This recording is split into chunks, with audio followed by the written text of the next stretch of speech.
इस चैप्टर की शुरुआत में सबसे पहले आपको 3 तस्वीरें दिखाता हूं। एक तो थाईलैंड की है, एक बंगाल की और एक मध्य प्रदेश में बागेश्वर धाम।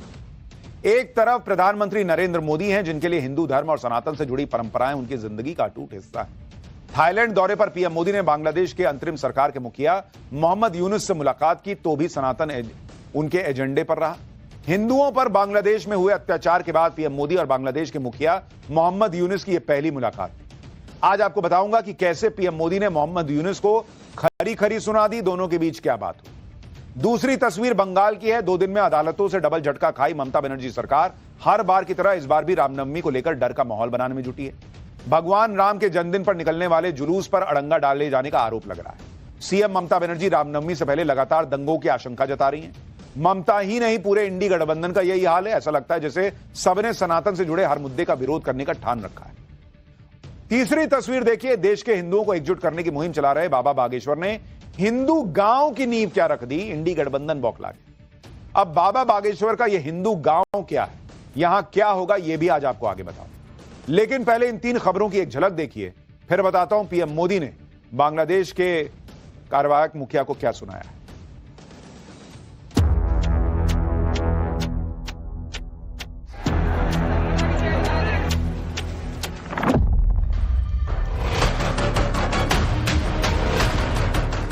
जो वहाँ पे हालत है, प्रधानमंत्री जी ने इस मुद्दे को खुल के सामने रखा।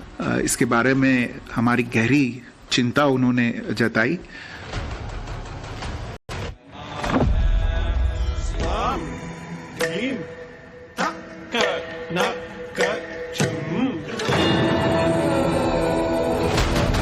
हमारी कॉन्स्टिट्यूशन राइट है धर्म पालन करना। ये रोक रहा है, इलीगल काम कर रहा है ममता जी का इशारा में पुलिस।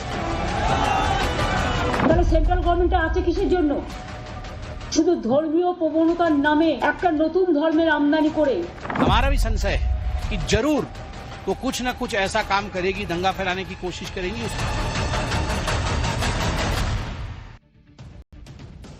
बंगाल में रामनवमी पर किस तरह सियासी पारा हाई हो चुका है, इसके बारे में आगे विस्तार से बताऊं।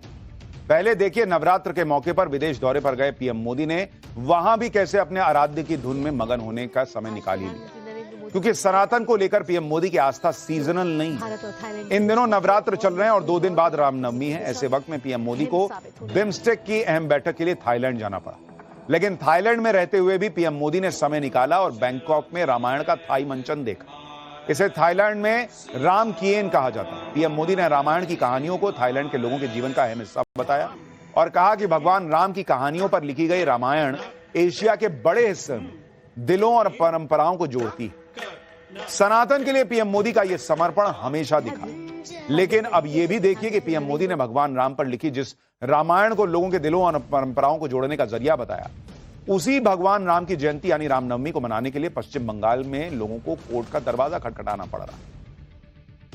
थाईलैंड दौरे के आखिरी चरण में आज पीएम मोदी ने बांग्लादेश की अंतरिम सरकार के प्रमुख मोहम्मद यूनुस से भी मुलाकात की। इस मुलाकात में पीएम मोदी ने बांग्लादेश में हिंदुओं पर हो रहे हमलों का मुद्दा उठाया और मोहम्मद यूनुस से मुलाकात के दौरान पीएम मोदी ने 2 टूक कह दिया कि बांग्लादेश में हिंदुओं पर हमलों से वो चिंतित हैं, समाज के दूसरे वर्गों पर भी इसका असर पड़ता है। बांग्लादेश में हिंदुओं पर हुए हमलों की निष्पक्ष जांच की जाए। पीएम मोदी ने बांग्लादेश से हो रही अवैध घुसपैठ का मुद्दा भी उठाया और साफ कर दिया कि बांग्लादेश सरकार ऐसी कोई बयानबाजी न करे जिससे माहौल खराब हो। यानी नरेंद्र मोदी ने साफ साफ कह दिया, बॉस, कि तुम्हारे यहां से लोग घुस रहे हैं, उनको देख लो। और दूसरा, निष्पक्ष जांच कराओ। यानी अभी तक जो तुम कर रहे हो जांच, वो निष्पक्ष नहीं है, ये पीएम मोदी ने सुना दिया। सुनिए पीएम मोदी और मोहम्मद यूनुस की मुलाकात पर विदेश मंत्रालय ने क्या बताया। फिर बताता हूं कि पश्चिम बंगाल में रामनवमी की शोभा यात्रा पर क्या विवाद खड़ा हो गया। माइनॉरिटीज की, अल्पसंख्यकों की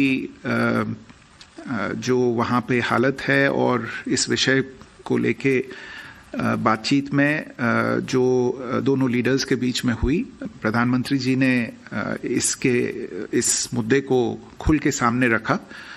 इसके बारे में हमारी गहरी चिंता उन्होंने जताई और इसका असर जो बाकी समाज पे होता है उसके बारे में प्रोफेसर यूनुस को अवगत कराया और उन्होंने अपनी आशा जताई कि आखिरकार ये जो मुद्दा है, इसकी जो जिम्मेदारी है वो बांग्लादेश सरकार की है, और उन्होंने आशा जताई कि बांग्लादेश सरकार इस विषय पे अपनी जिम्मेदारियों पे खरी उतरेगी और इन चीज़ों को आगे इनकी जांच करेगी।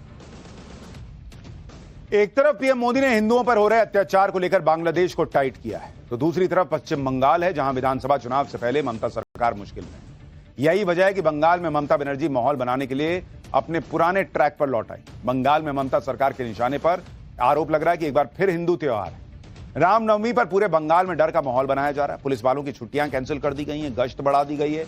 दूसरी तरफ ममता के गढ़ में खुलेआम भगवा का अपमान किया जा रहा है। और तो और ममता बनर्जी ने बीजेपी पर बंगाल में दंगे की साजिश का भी आरोप लगा दिया। लेकिन अब लगता है कि बंगाल में ममता बनर्जी की तुष्टीकरण की सियासत को जैसे ग्रहण लग गया है। मुस्लिम वोटों को साधने के लिए ममता बनर्जी सरकार ने हिंदू त्योहारों को हाशिए पर रखा। यह आरोप उन पर हमेशा से लगता है, लेकिन ममता सरकार का एजेंडा हाईकोर्ट में फेल हो गया। कलकत्ता हाईकोर्ट से आज ममता सरकार को बड़ा झटका लगा। हावड़ा में रामनवमी के मौके पर निकाली जाने वाली हिंदू संगठनों की शोभा यात्रा को कलकत्ता हाईकोर्ट से मंजूरी मिल गई। खास बात है कि हाईकोर्ट ने कुछ शर्तों के साथ पुराने रूट पर ही यात्रा की परमिशन दी है। हाईकोर्ट ने अंजनी पुत्र सेना और विश्व हिंदू परिषद को शोभा यात्रा की परमिशन दी। इससे पहले ममता सरकार ने यह कहते हुए परमिशन देने से इनकार कर दिया था कि हावड़ा में 2 साल से नियमों का उल्लंघन किया जा रहा था, जिसकी वजह से रामनवमी के जुलूस में हिंसा हो रही थी। लेकिन अब हाईकोर्ट न सिर्फ शोभा यात्रा की परमिशन दे रहा है, बल्कि अब उसी जीटी रोड से शोभा यात्रा निकलेगी जहां बंगाल पुलिस ने इनकार कर दिया था। हालांकि हाईकोर्ट ने कुछ शर्तों के साथ शोभा यात्रा निकालने की परमिशन दी है। हाईकोर्ट का आदेश है कि दोनों संगठन से 500 लोग ही शोभा यात्रा में शामिल हो सकेंगे, यानी कुल 1000 लोग शोभा यात्रा में शामिल हो सकेंगे। अंजनी पुत्र सेना की शोभा यात्रा का समय सुबह 8:30 बजे से दोपहर 1 बजे तक है, जबकि वीएचपी दोपहर 3 बजे से शाम 6 बजे तक शोभा यात्रा निकालेगी। कलकत्ता हाईकोर्ट ने दोनों जुलूस के मार्ग भी तय कर दिए हैं। शोभा यात्रा में शामिल हर शख्स को पहचान पत्र देना अनिवार्य होगा। कोलकाता हाईकोर्ट के इस फैसले के बाद ममता बनर्जी बैकफुट पर हैं। बंगाल में बीजेपी एक बार फिर हावी हो गई है। शुभेंदु अधिकारी कैसे ममता सरकार पर निशाना साध रहे हैं, एक बार देखिए, फिर बताता हूं कि बीजेपी ने बंगाल के लिए क्या मेगा प्लान तैयार किया है। यह हमारी कॉन्स्टिट्यूशन राइट है, धर्म पालन करना। ये रोक रहा है, इलीगल काम कर रहा है ममता जी का इशारा में पुलिस, इसलिए हाईकोर्ट का दर्जा खटखटाना पड़ रहा है। हर इश्यू में हाईकोर्ट में, सुप्रीम कोर्ट में जाना पड़ रहा है। ये हाईकोर्ट ने कॉन्स्टिट्यूशन को प्रोटेक्शन दिया है। आर्टिकल 25 से 28 देख लीजिए। हमारी रिलीजियस परफॉर्मेंस करने का पूरा अधिकार है, छीनने का कोशिश कर रहा है ममता पुलिस। इसलिए हाईकोर्ट जो वर्डिक्ट दिया है विद इन कॉन्स्टिट्यूशन दिया है। I personally as a leader of opposition I welcome this verdict. High court के आदेश के बाद हावड़ा में हिंदू संगठन एक बार फिर एक्टिव हो गए। रामनवमी के जुलूस की तैयारी एक बार फिर शुरू हो गई है। शोभा यात्रा के लिए सजावट का सामान तैयार किया जा रहा है, तो दूसरी तरफ पूरे शहर को भगवा झंडों से पाट दिया गया। सिर्फ हावड़ा ही नहीं, पश्चिम बंगाल में रामनवमी की शोभा यात्रा को ग्रैंड बनाने के लिए बीजेपी ने 5 स्टेज का मेगा प्लान तैयार कर लिया है। 6 अप्रैल यानी रामनवमी को बीजेपी 2000 शोभा यात्राओं का आयोजन करेगी। बीजेपी बंगाल में हर छोटे बड़े शहर में रैलियां निकालेगी। बीजेपी का दावा है कि वो इस मौके पर 1 करोड़ हिंदुओं को सड़कों पर जुटाएगी। नंदीग्राम में भी रैली का आयोजन किया जाएगा, उसी नंदीग्राम में जिसे शुभेंदु अधिकारी का गढ़ कहा जाता है। इसी सीट से शुभेंदु अधिकारी ने ममता बनर्जी को विधानसभा चुनाव में करारी शिकस्त दी। बीजेपी का कहना है कि अगर प्रशासन ने इजाजत दी तो ठीक है, नहीं तो बिना परमिशन शोभा यात्रा तो निकलेगी ही निकलेगी। रामनवमी पर हो रही सियासत को ममता बनर्जी ने अलग ही लेवल पर पहुंचा दिया है। रामनवमी से पहले ही ममता बनर्जी ने कहना शुरू कर दिया है कि बीजेपी उन्हें जेल भेजना चाहती है। बीजेपी दंगे भी करवा सकती है। एक बार ममता बनर्जी को सुनिए, उसके बाद बताऊंगा रामनवमी से पहले बंगाल में डर का माहौल क्यों बन रहा है। कि जेले पुरे देवे, I welcome, catch me if you can. गरीब लोकेদের সব কাজ বন্ধ করে দিয়েছে সেন্ট্রাল গভর্নমেন্ট। তাহলে সেন্ট্রাল গভর্নমেন্টে আছে কিসের জন্য? শুধু ধর্মীয় প্রবণতার নামে একটা নতুন ধর্মের আমদানি করে। बंगाल में ममता बनर्जी की ही सरकार है और वो खुद कह रही है कि बीजेपी दंगा कराना चाहती है। लेकिन आज बीजेपी ने भी बताया कि बंगाल में दंगा करवाना चाहता कौन। सुनिए संबित पात्रा को, उसके बाद बताऊंगा रामनवमी के जुलूस ही नहीं, ममता बनर्जी को जय श्री राम के नारे से भी कितनी एलर्जी है। हमारा भी संशय है कि जरूर वो कुछ ना कुछ ऐसा काम करेगी, दंगा फैलाने की कोशिश करेंगी। उसके लिए वो बहुत जानी जाती हैं। ट्रैक रिकॉर्ड ऐसा है, जरूर आज से ही शुरू करेंगी। कोई नहीं, अभी देखिएगा आप, दोपहर से ही वो शुरू कर देंगी। वो दोपहर से ही शुरू कर देंगी, मगर हम अपने न्याय की लड़ाई में पीछे नहीं हटेंगे, और अगर उनके जो ट्रैक रिकॉर्ड के मुताबिक वो ऐसा कुछ काम भी करेंगी तो उसमें भी हम लड़ेंगे न्याय के लिए। ममता बनर्जी के ट्रैक रिकॉर्ड से बीजेपी वाकिफ है। आज बीजेपी ने उसका एक सबूत भी दिया। रामनवमी से पहले बीजेपी ने ममता बनर्जी पर एक और आरोप लगाया। शुभेंदु अधिकारी ने एक वीडियो शेयर किया जिसमें कुछ लोग भगवा झंडे को निकालकर कचरे के ट्रक में फेंक रहे हैं। शुभेंदु अधिकारी का दावा है कि जहां भगवा झंडे का अपमान किया गया वो ममता बनर्जी का विधानसभा क्षेत्र है। शुभेंदु अधिकारी का आरोप है कि रामनवमी को लेकर ममता काफी परेशान है और हिंदुओं के एकजुट होने से उनकी नींद उड़ गई। बीजेपी का आरोप है कि ममता बनर्जी को सिर्फ हिंदू त्योहारों से ही एलर्जी नहीं है, बल्कि उन्हें और उनकी पूरी पार्टी को राम के नाम से परे। 23 जनवरी 2021 को कोलकाता के कार्यक्रम में जय श्री राम के नारे लगने के बाद ममता बनर्जी ने भाषण बंद कर दिया था। 6 मई 2019 को बिष्णुपुर में ममता ने कहा था कि जय श्री राम बीजेपी का नारा है और वो सभी को इसे लगाने के लिए मजबूर कर रही है। 4 मई 2019 को पश्चिमी मिदनापुर में जय श्री राम के नारे लगने के बाद ममता बनर्जी गुस्सा हो गई थी। 31 मई 2019 को भाटपारा में ममता बनर्जी के काफिले के पास जय श्री राम के नारे लगाने वाले 7 लोगों को हिरासत में लिया गया।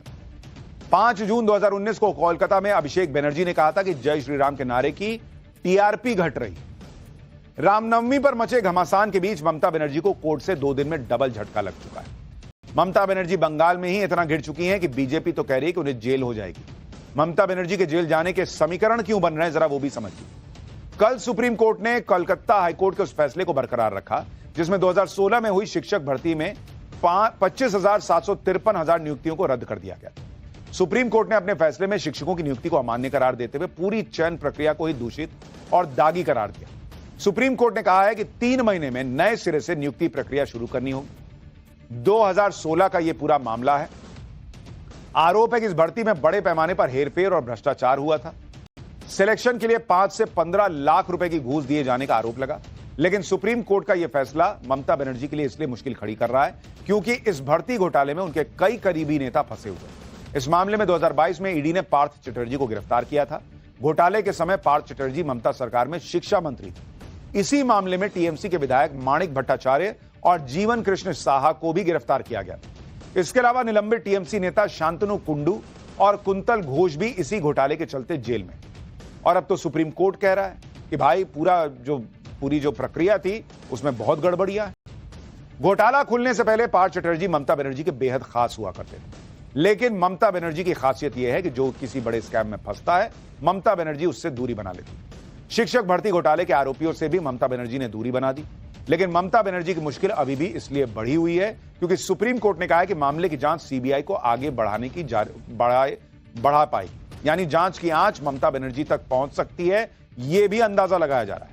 यही वजह है कि बीजेपी कह रही है कि ममता बनर्जी को जेल जाना पड़ेगा। वो पजामा टी शर्ट में आके बोलते डेमोक्रेसी खत्म हो गई, हत्या हो गई डेमोक्रेसी की, मुख्यमंत्री को गिरफ्तार करो, अरेस्ट करो, हिटलर है। कहां है भैया राहुल गांधी? कहां हो आप? कहां है ये इंडी वाले? आओ ना। ये डिस्ट्रिक्ट कोर्ट ने नहीं, सुप्रीम कोर्ट ने बताया है। और ऐसे रिक्रूटमेंट स्कैम्स के लिए याद करिए, हरियाणा में पूर्व में मुख्यमंत्री जेल गए हैं, जेल। दीदी जेल जाएंगी। संबित पात्रा तो ताल ठोक के कह रहे दीदी जेल जाएंगी। लेकिन दीदी के अलावा अब बात बाबा की, बागेश्वर बाबा की। वैसे तो बाबा बागेश्वर जहां जाते हैं धमाल मचाते हैं, लेकिन इस बार ये धमाल उन्होंने मध्य प्रदेश के छतरपुर में अपने बागेश्वर धाम में ही मचा दिया। बाबा बागेश्वर ने हिंदू राष्ट्र के सपने को साकार करने के लिए देश के पहले हिंदू गांव की नींव रख दी। ये गांव अगले 2 साल में बनकर तैयार होगा। बाबा बागेश्वर ने वैदिक मंत्रोच्चार के साथ हिंदू गांव का भूमि पूजन किया। बाबा बागेश्वर का हिंदू गांव कैसा होगा इसके बारे में भी आपको बताता हूं। इस गांव में रहने वाले लोगों की जीवन शैली वैदिक संस्कृति पर आधारित होगी। योजना के मुताबिक इस हिंदू गांव में 1000 परिवार रहेंगे और इसे बागेश्वर धाम परिसर में तैयार किया जाएगा। बागेश्वर धाम जन सेवा समिति इस गांव के लिए जमीन देगी। मकान एग्रीमेंट के आधार पर दिए जाएंगे और वहां बसने वालों के लिए कुछ विशेष धार्मिक और सामाजिक शर्तें तय होंगी। खास बात यह है कि इस गांव की जमीन न तो खरीदी जा सकेगी न बेची जा सकेगी। गांव में सिर्फ उन्हीं लोगों को प्रवेश मिलेगा जो सनातन धर्म में आस्था रखते हैं। बागेश्वर बाबा ने हिंदू गांव की नींव को हिंदू राष्ट्र के लिए पहला कदम बताया है। और कहा कि हिंदू घरों, हिंदू गांवों, हिंदू जिलों और हिंदू राज्यों के बाद ही हिंदू राष्ट्र का सपना पूरा होगा। सुनिए एक बार। अगर भारत को हिंदू राष्ट्र बनाना है तो पहले हमें हिंदू राज्य बनाने होंगे। हिंदू राज्य बनाने के पहले हिंदू जिले बनाने होंगे। हिंदू जिले बनाने के पहले हमें हिंदू गांव बनाने होंगे और हिंदू गांव बनाने के पहले हिंदू घर बनाने होंगे। हिंदू घर बनाने के लिए पहले कट्टर हिंदू बनाने पड़ेंगे।